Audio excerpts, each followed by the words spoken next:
Hey there, and welcome to Not Now in Theaters. My name is Will Turntail, and I'm a writer and film fan from California. On this podcast, I first-time watch cult classics, B-movies, underseen foreign films, and more. Then, I have a not-so-serious breakdown of what makes them great or not so great, and discuss the movie's lasting influence. My goal here is to introduce you to some less traditional quote-unquote classic movies you might like to see, or, if you've already seen it, give you a deeper connection to what's great about it. This episode is going back through time and space to 1984 and the adventures of Buckaroo Banzai across the 8th dimension. It's a quirky 1980s science fiction adventure that confused many on release, but, as cult movies do, found an audience with time. A quick statement before we begin. Making films is hard, and you have to respect that. This is a fan's blog, so any criticisms are meant to be constructive. Also, my reviews can contain spoilers. I don't know how else to talk about the film in quick detail without them, so if that bothers you, well, I did warn you. Okay, let's move on to the show.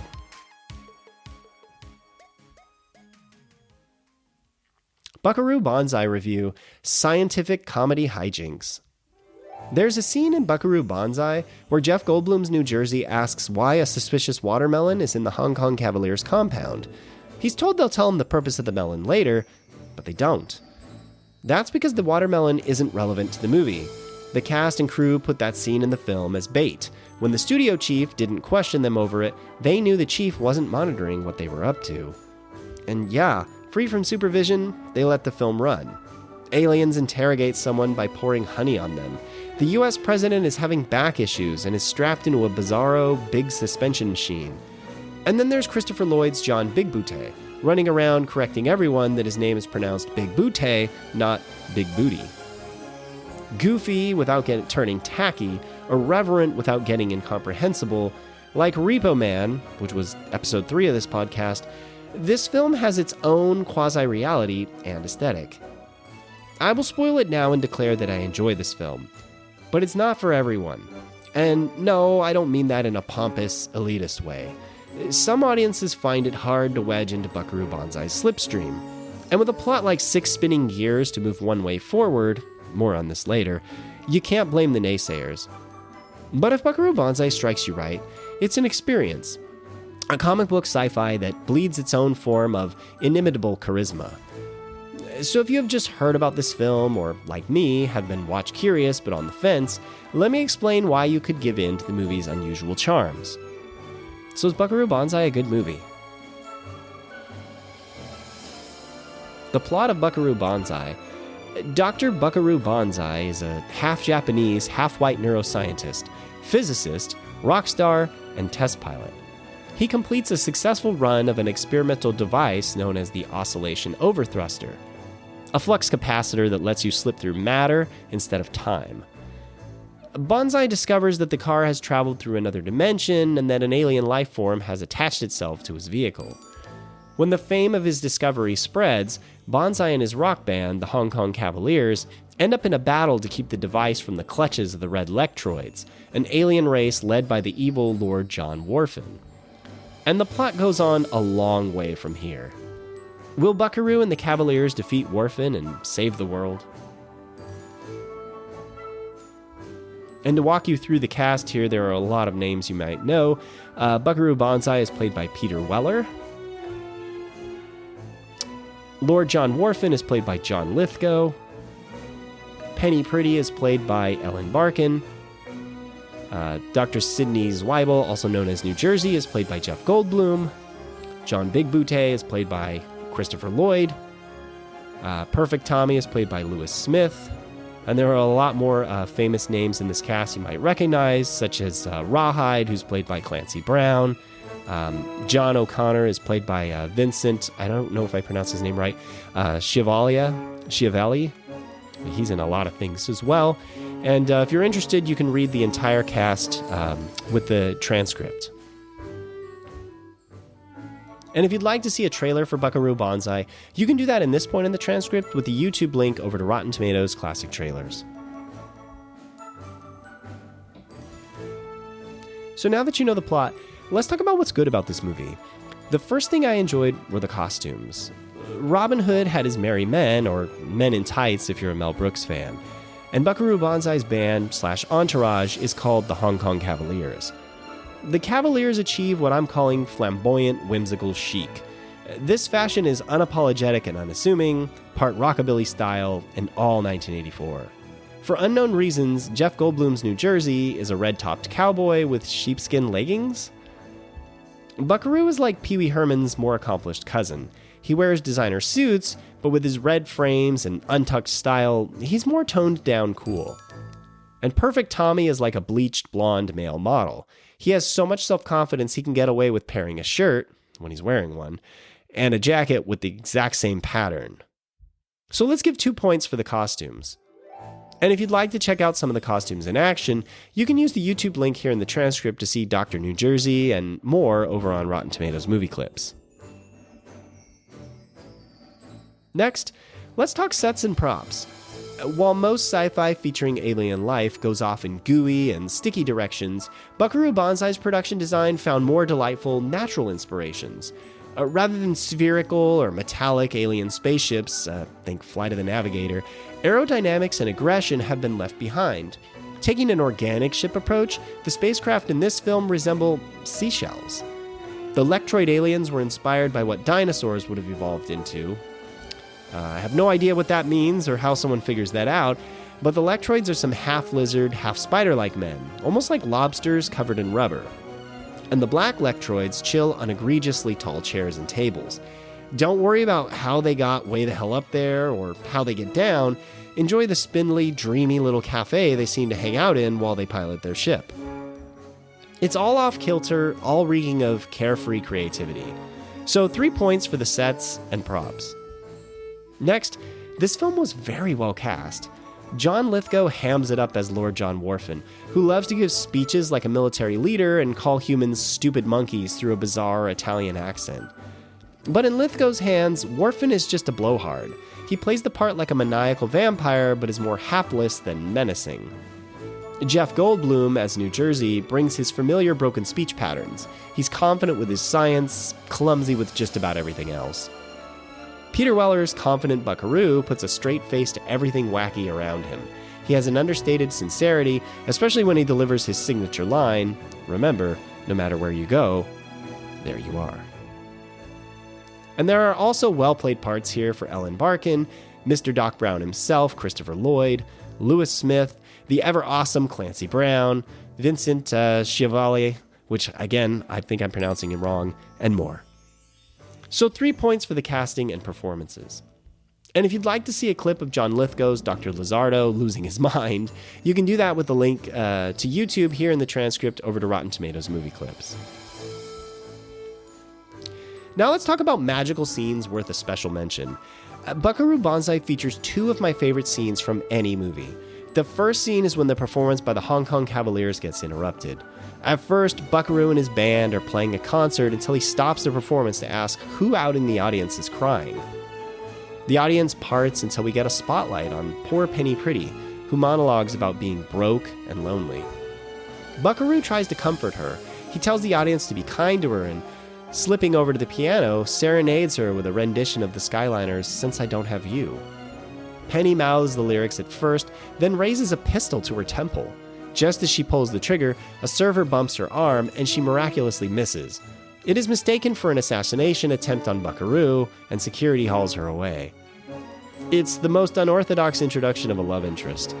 Immediately you can infer a connection between Buckaroo and Penny. He can spot her in the crowd, and his kind instincts to drop everything and comfort her, even to the crowd's objection. Fun fact, Peter Weller actually plays the guitar and pocket trumpet, and he sang the sweet arrangement of "Since I Don't Have You," though he had to mime the piano playing. If you'd like to see a clip of the scene so you can see why it has that certain magic, you can look at part of it with the YouTube link here in the transcript over to Rotten Tomatoes Movie Clips.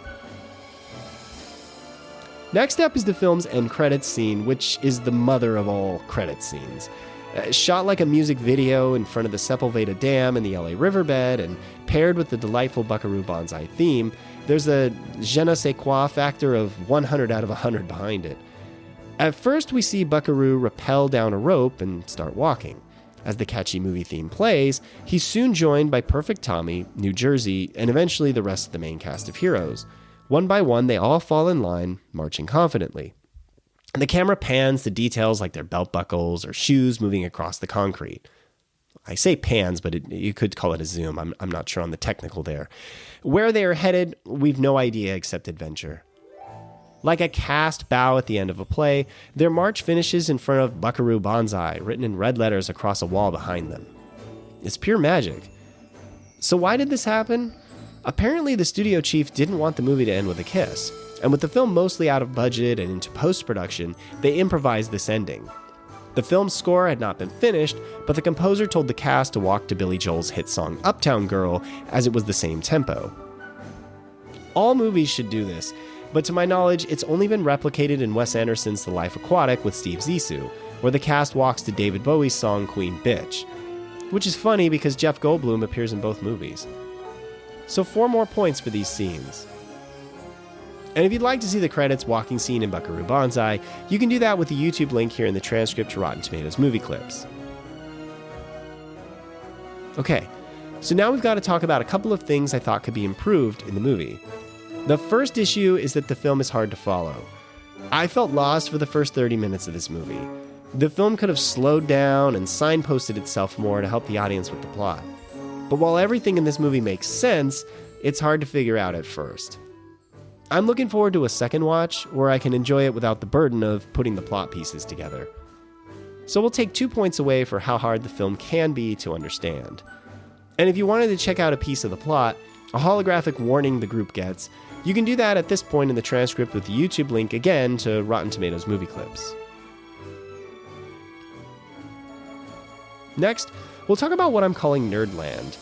It's unlikely this movie will appeal to a casual audience. It's not a sci-fi movie with mind-blowing revelations and action you can jump into like The Matrix.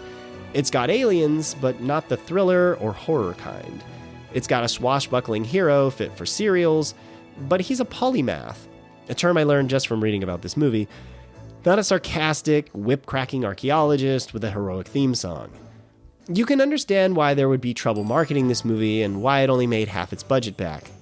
More on this later. So we'll deduct 1 more point for the royal nerd factor. So adding it all up, Buckaroo Banzai racks up 9 points. On my scale of let's not watch, should I watch, or go watch this movie, I'm going to award it my should I watch rating. With wholly good-natured, left-field sci-fi and Peter Weller reacting to the obscurity like it's just scientific, Buckaroo Banzai is a classic 80s film. It's a nerdy movie, and you'll have to sit with its plot. But if you're in its target market, it will speak to you as few other films can, and you'll be drawn to it. I do wish the sequel the movie hints at, Buckaroo Banzai Against the World Crime League, were made. Porting these characters to another story that might be slightly easier to follow would be a load of fun.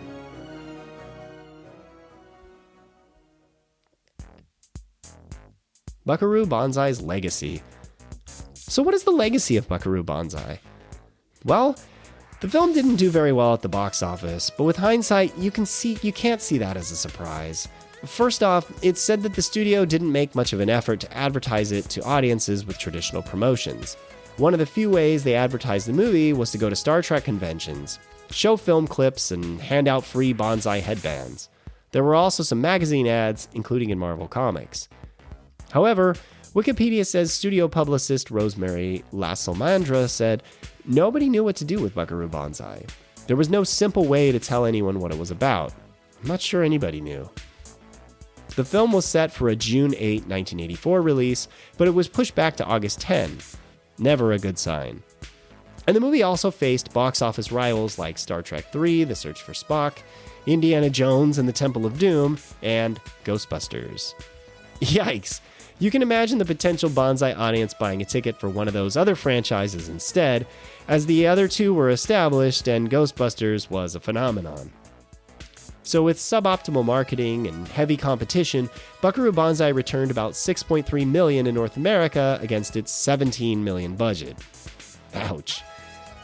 I don't know what its worldwide box office turned out to be, or if the movie has ever caught up in terms of DVD and Blu-ray sales or streaming dollars. I'm a pretty big science fiction fan, but when I was a teen in the 2000s, my little brother showed me a DVD of the movie and said his pal gave it to him to watch. But taking a look at the box art with Jeff Goldblum in a cowboy outfit and guitars and space, yeah, I said no thank you. So I'm just as guilty as anybody else who passed. But luckily for the movie, plenty of other people took the plunge. The film did find a fan base once it hit home video.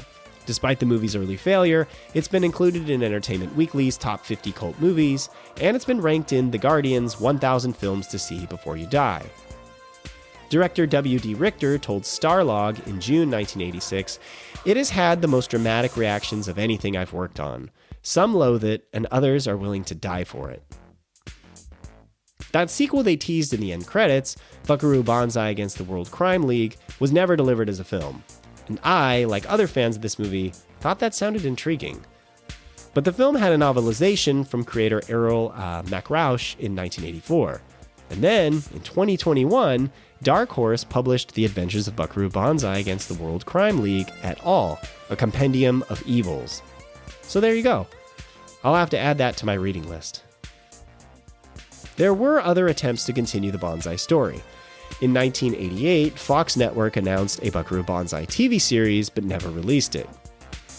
In May 2016, Kevin Smith, yes, the Clerk's Kevin Smith, said he was adapting the movie for TV through MGM Television. But in November 2016, Smith said he had to walk away from the project because MGM filed a lawsuit against the original creators. In random trivia, Yoyodyne Propulsion Systems, a name from the film, had an office on the promenade of Star Trek's Deep Space Nine. Director W.D. Richter has an interesting career both before and after Buckaroo Banzai. He has a writing credit on 12 Hollywood films and directed one more, called Late for Dinner, in addition to Buckaroo Banzai. Among his works, he wrote the screenplay for the acclaimed 1978 version of Invasion of the Body Snatchers, as well as the screenplay adaptation of Stephen King's novel Needful Things. Most notably to me, Richter helped adapt the script for 1986's John Carpenter classic, Big Trouble in Little China. So in some people's eyes, Little China, Banzai, and Body Snatchers are 3 science fiction classics. What's equally strange in the film's failure is just how strong the cast of this movie is. Star Peter Weller didn't do too bad after this movie flopped. He would go on to play the lead in one of the greatest science fiction films of all time, RoboCop. He's also appeared in many other films and TV, including Naked Lunch, minor cult movie Leviathan, Mighty Aphrodite, Dexter, Sons of Anarchy, Longmire, and so on. And we'll be here all day if I get into the incredible careers of John Lithgow, Ellen Barkin, Jeff Goldblum, Christopher Lloyd, Clancy Brown, and the rest of the cast. So use the links here to look them up if necessary. Lastly, as mentioned, Wes Anderson paid homage to the movie with the ending of The Life Aquatic. So while I can't prove this outright, I think the style of having a dry delivery of totally absurd comedy, which is present in Anderson's style, may have been sparked to a degree by something he liked in Banzai. May have been. And I think it's a fair assumption that other directors have been fans as well. We know Kevin Smith enjoyed the film as he tried to create an adaptation, and I wonder if John Carpenter liked the movie, as he more often writes his own screenplays, but chose to use one by Richter for Big Trouble in Little China. So while the film failed, its style still ended up getting repurposed.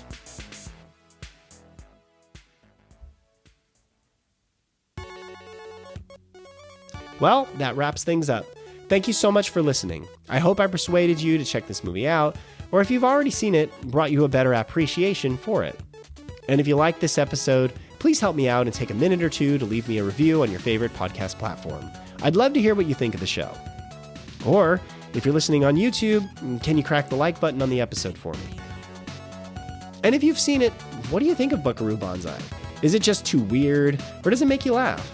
You can reach out and let me know on Blue Sky using the link in the transcript.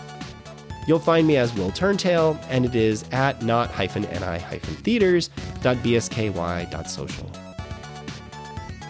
This podcast episode is a production copyright of Overegged Media, LLC, located in Sacramento, California. Reference photos linked in the transcript are copyrighted by the Internet Movie Database.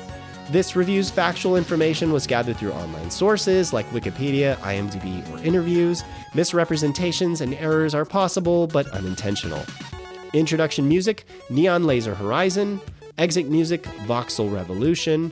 Additional music, Adventures in Adventureland, and Cloud Dancer. They are all by Kevin MacLeod of Incompetech.com and all licensed under Creative Commons by Attribution 4.0 license. Goodbye for now.